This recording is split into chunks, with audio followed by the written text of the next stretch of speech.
This question keeps geologists busy. Even though they don't have all the answers, they know a lot about where rocks come from. There are three big groups of rocks. All the rocks in a group have similar origins. The three groups are igneous, sedimentary, and metamorphic. Igneous rocks start out as melted rock deep under the surface of the earth. Sometimes the melted rock comes to the surface in volcanoes. It pours out as lava. When the lava cools and hardens, it forms new rocks. Other times, the melted rock slowly cools and hardens below the surface.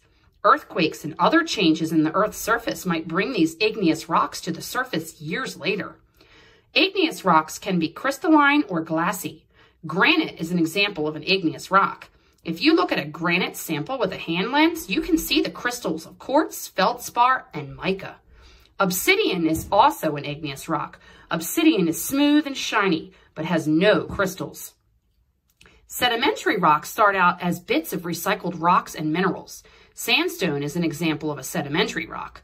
The story of sandstone starts with big rocks and mountains. Over time, the rocks crack and break down into smaller pieces. This process is called weathering. Water can cause weathering in rocks. Water freezes and cracks in rocks. When this happens, the cracks get bigger. When the water thaws, the rocks crumble.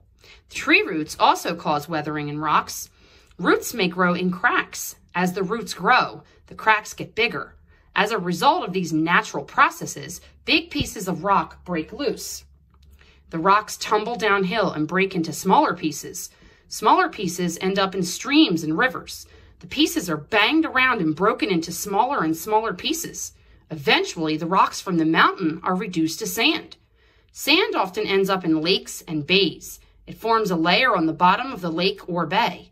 These layers of sand and other materials are called sediment.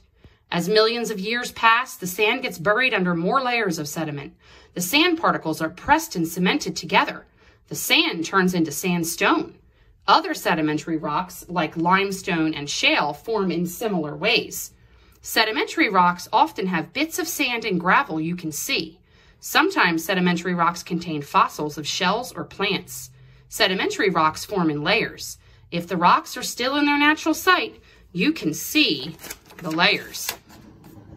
Metamorphic rocks start out as masses of other rocks. They can be igneous, sedimentary, or even other metamorphic rocks. These rocks can change because of heat and pressure.